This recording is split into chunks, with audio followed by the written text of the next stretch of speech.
구독과 좋아요는 저희 채널에 큰 힘이 됩니다. 1971년 서울 창신동 연탄 냄새와 다림질 김이 섞인 골목에서 16살 미영은 어머니 손을 꽉 잡고 걸었다. 미영아, 우리 집은 내가 버팀목이야. 빼우고 견뎌라. 그 말이 내 등에 무겁게 내려앉았다. 학교를 더 다니고 싶다는 말은 끝내 입 밖으로 나오지 않았다. 골목 끝에 파란 간판, 대호실업. 그곳이 내 청춘의 첫 일터였다.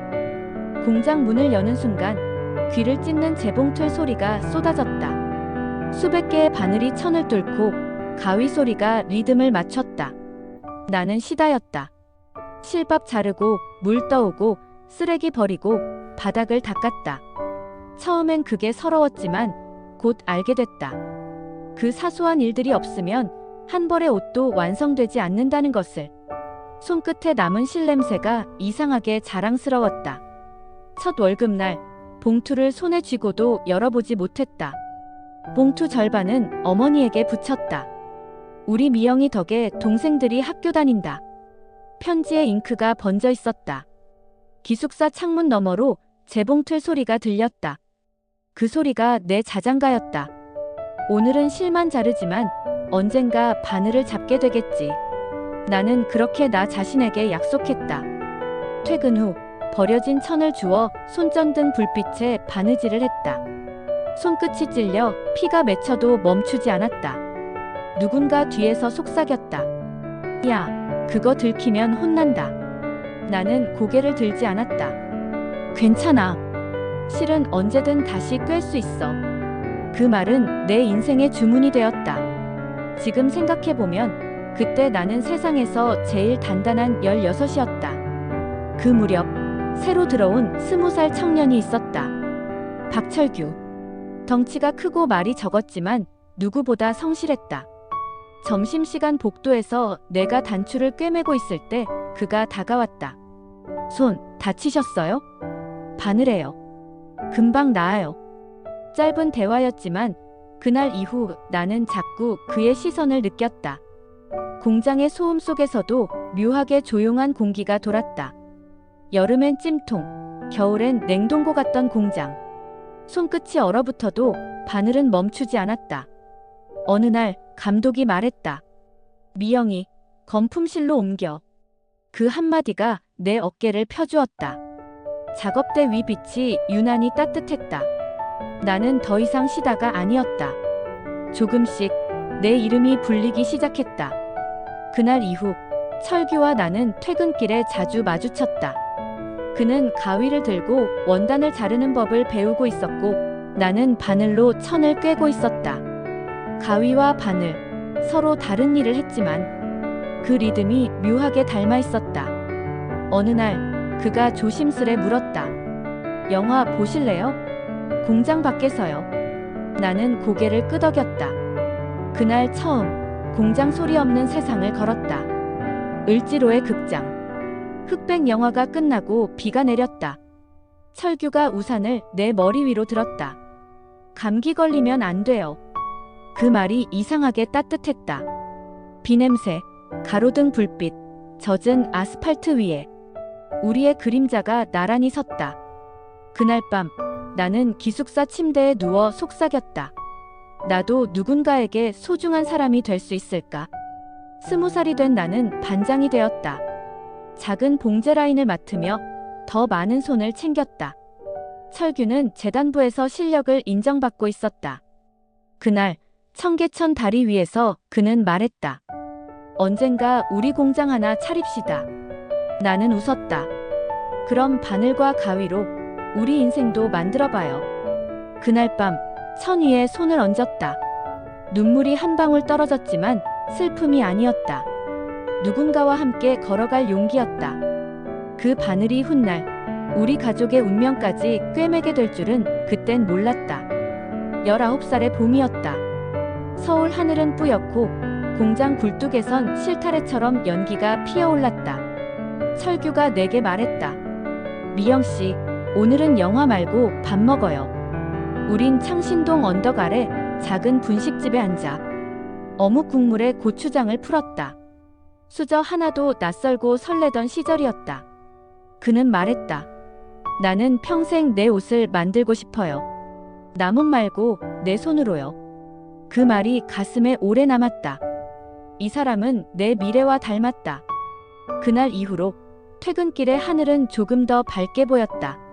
시간이 흐르며 내 월급이 조금씩 늘었다.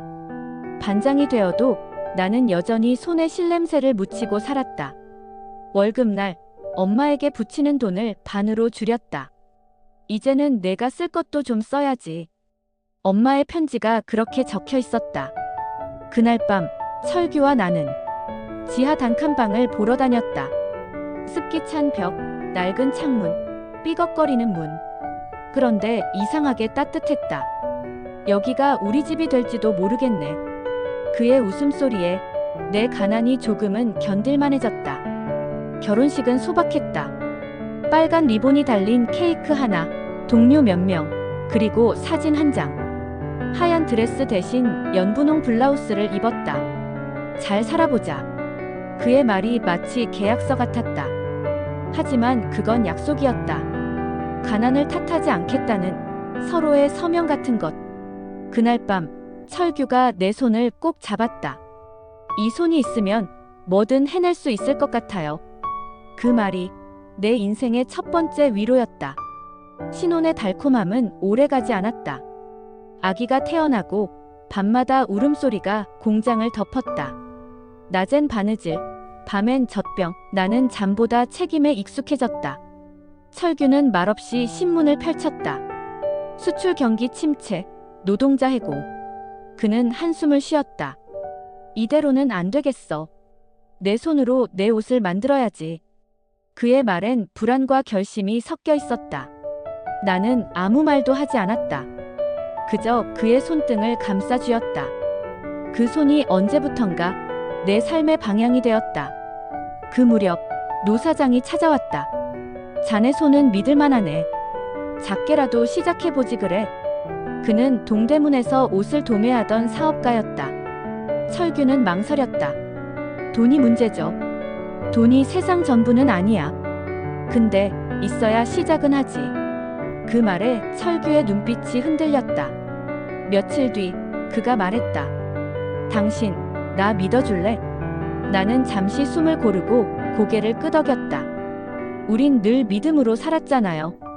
그날 우리의 인생이 새로운 재봉선을 그리기 시작했다. 작은 창고 하나, 낡은 재봉틀 2대. 그게 전부였다. 고사를 지내던 날 우린 돼지고기 한 근과 막걸리 한 병을 올렸다. 제발 우리 손으로 이뤄내게 해주세요. 두 손을 모은 철규의 눈가가 붉었다. 그날 밤 재봉틀이 돌아갔다. 새벽이 될 때까지 바늘은 멈추지 않았다. 나는 천조각을 붙이며 속삭였다. 이건 우리의 첫 시작이야. 공장은 작았지만 사람의 온기가 가득했다. 동네 아주머니들이 일을 도왔다. 점심엔 김치찌개 한 냄비를 끓여 나눠 먹었다. 철규는 늘 말했다. 우린 이 손으로 먹고 사는 거야. 부끄러워하지 말자. 나는 그런 남편이 자랑스러웠다. 비 오는 날이면 바닥에 신문을 깔고 젖은 천을 말렸다. 하루 종일 바늘과 가위 소리가 멈추지 않았다. 그게 우리 집의 음악이었다. 첫 주문은 누빈 바지였다. 동대문 상가에서 가져온 원단으로 밤새 바느질을 했다. 손목은 붓고 눈은 충혈됐지만 한 벌, 두 벌, 10벌. 그렇게 쌓아 올린 천더미가 우리의 희망이었다. 이 옷 참 좋네요. 따뜻하고 즐겨요. 가게 주인의 말에 철규가 웃었다. 그날 밤 나는 알았다. 우린 진짜로 살아남았구나. 밤이 깊었다. 공장에 불을 끄며 나는 손끝을 바라봤다. 굳은 살, 바늘 자국, 그 모든 게 내 인생의 흔적이었다. 철규가 내 옆에서 말했다. 이제 시작이야. 나는 미소 지었다. 그래, 우리 인생은 바느질 같아. 풀리지 않게 끝까지 꿰매야지. 창문 밖으로 새벽의 바람이 불었다. 그 바람 속에서 우린 서로의 어깨에 기대었다. 그 순간 가난도, 피로도, 우리의 사랑을 이기지 못했다. 밤이 깊어도 불이 꺼지지 않는 동대문 시장. 밤 11시부터 새벽 4시까지 지방에서 올라온 도매상들이 줄지어 들어왔다. 사장님, 이번엔 이 디자인으로 200장 갑시다. 천이를 스치는 바늘 소리, 거래처 전화기 울리는 소리, 그게 우리 집의 자장가였다. 철규는 눈코 뜰 새 없이 뛰었고 나는 장부를 붙잡고 밤을 새웠다. 누비바지 하나로 시작한 일이 이젠 가족의 생계를 넘어섰다. 돈이 돌기 시작하자 우리의 웃음도 조금은 커졌다. 여보, 냉장고나 새로 사요. 매번 덜덜거리잖아요. 철규가 말했다. 이제 우리도 사람답게 살아야지. 그때는 몰랐다. 사람답게 산다는 게 얼마나 비싼 일인지. 처음으로 통장 잔고가 늘어가고 시장 사람들은 우리 부부를 성공한 사람들이라 불렀다. 하지만 그 말이 달콤할수록 어딘가 모르게 불안했다. 노 사장은 여전히 조언을 아끼지 않았다. 지금 벌 때 부동산 좀 해둬. 요즘 급매물 잘 잡으면 몇 배로 돌아온다니까. 철규는 처음엔 웃었다. 그런 건 가진 사람들이나 하는 거죠. 하지만 하루에도 수십 장씩 돈이 오가다 보니 그 말이 귀에 남았다. 나도 해볼까? 그때부터 그는 새벽마다 신문 부동산 면을 넘기기 시작했다. 세월이 흐르며 아이도 셋으로 늘었다. 가게에서 새벽까지 일하다 보면 아이들 얼굴을 보지 못하는 날이 많았다. 엄마 언제 와? 효영이의 목소리가 전화기 너머로 들렸다. 금방 간다, 우리 아들. 하지만 그 약속은 늘 내일로 미뤄졌다. 그 아이들이 자라는 동안 우리는 돈을 벌고 있었지만 삶의 시간은 잃어가고 있었다. 1997년 라디오에서 흘러나오는 단어 하나, IMF. 그날 밤 환율이 오르고 주문이 끊겼다. 시장 골목마다 불빛이 사라지고 우리 공장에도 그림자가 드리웠다. 여보, 거래처에서 돈이 안 들어와. 철규의 목소리가 떨렸다. 나는 아무 말도 못했다. 우리의 인생이 바늘처럼 가늘게 흔들렸다. 노 사장이 다시 찾아왔다.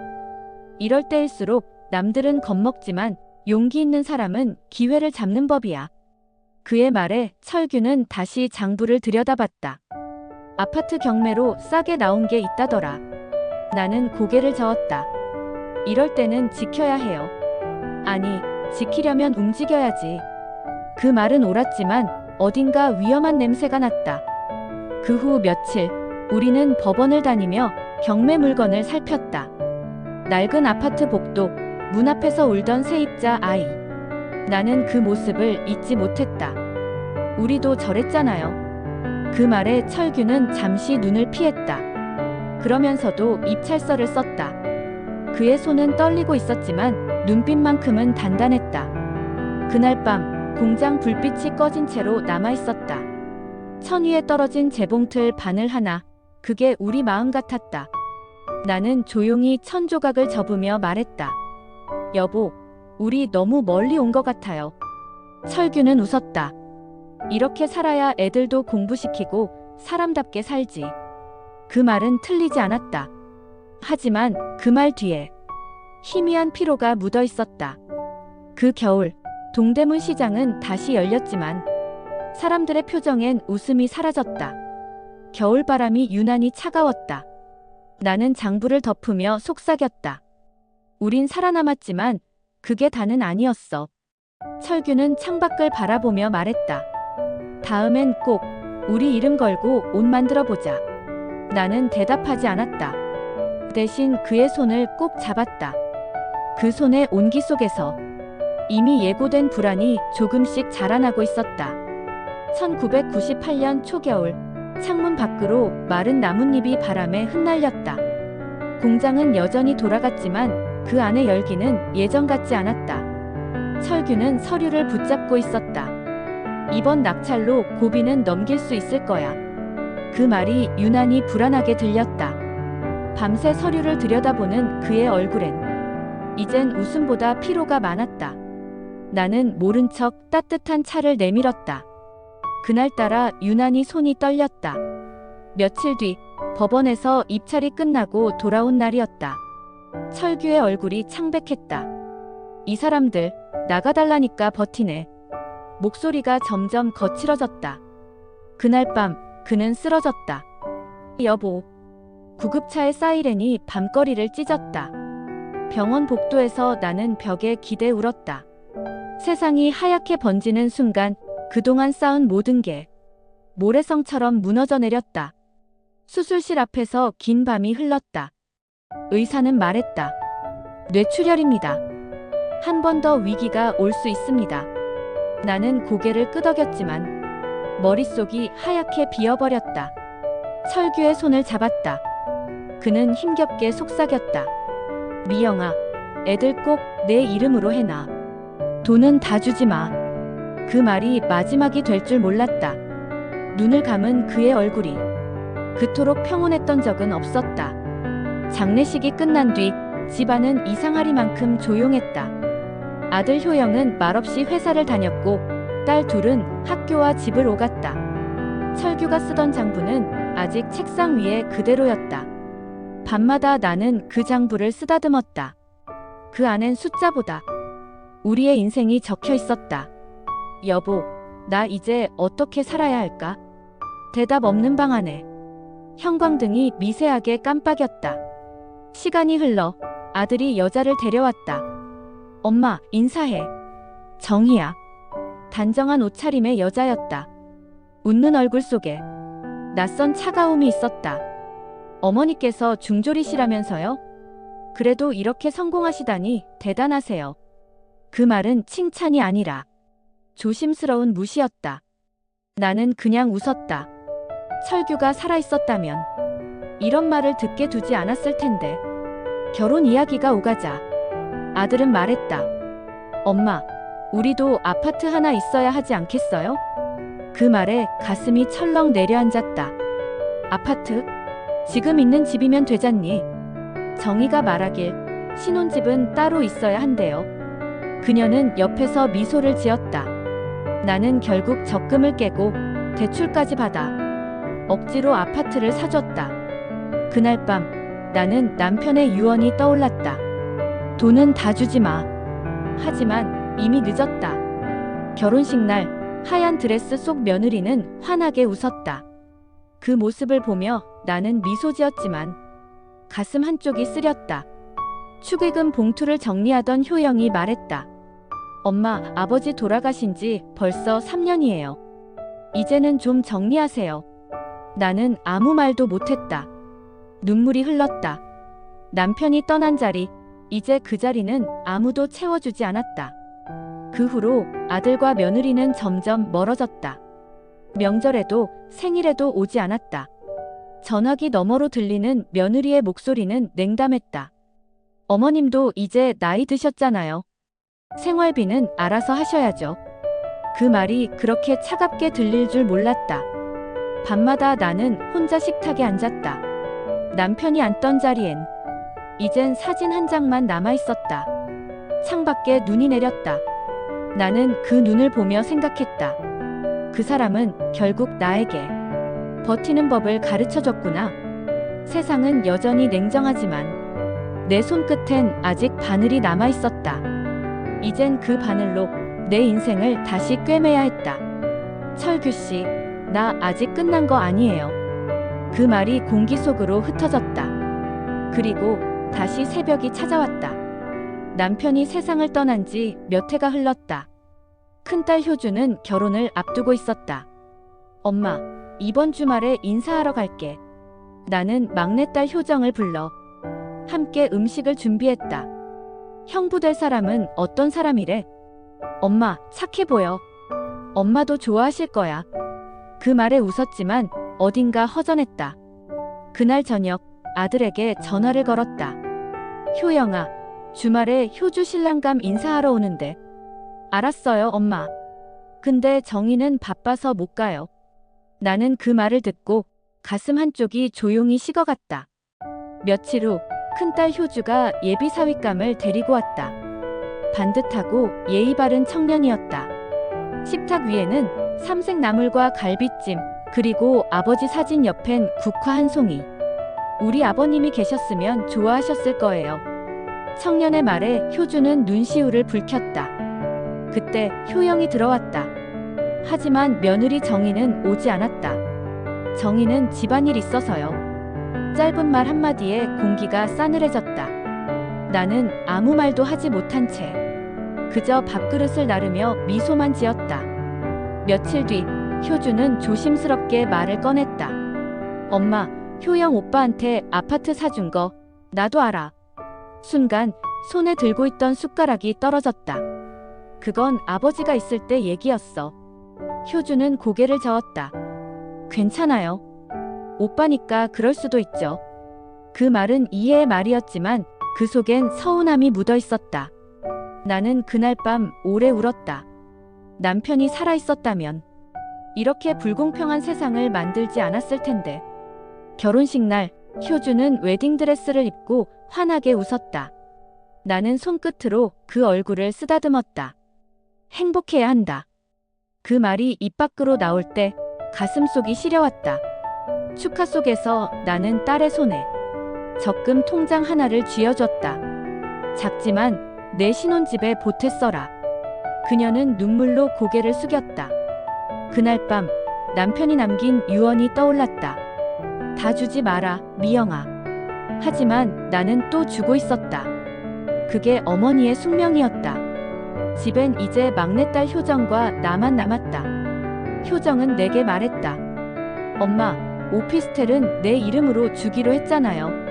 나는 웃으며 말했다. 그럼 내가 결혼할 때 주지.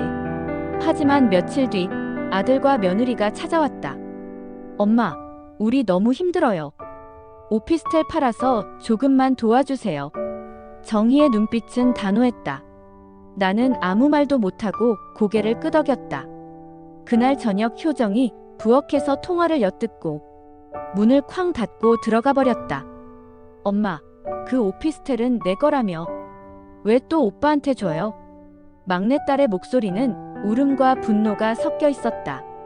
나는 말했다. 그럼 이 집은 내 앞으로 해줄게. 효정은 믿지 못하겠다는 얼굴로 말했다. 엄마, 왜 그렇게 다 줘요? 사람은 다 변하는데. 나는 대답하지 못했다. 내 안엔 아직도 엄마라는 이름으로 모든 걸 내어주는 습관이 남아있었다. 며칠 후 나는 오피스텔을 판 돈을 들고 처음으로 아들 집을 찾아갔다. 문을 열자 며느리 정희가 나를 맞았다. 어머님, 웬일이세요? 나는 미소 지었다. 밥 좀 얻어먹으러 왔지.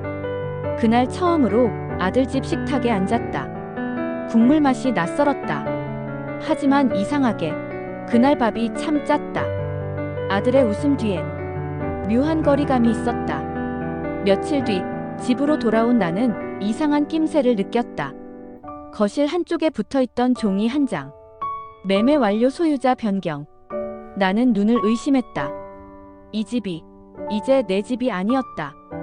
방에는 내 집만 남아있었다. 효정은 이미 집을 나가 있었다. 나는 울지도 못했다. 단지 멍하니 벽에 걸린 남편의 사진을 바라봤다. 그날 밤 나는 손가방 하나를 들고 경찰서 앞에 섰다. 보호소로 좀 안내해주세요. 경찰의 시선이 내 어깨를 스쳤다. 눈이 내리고 있었다.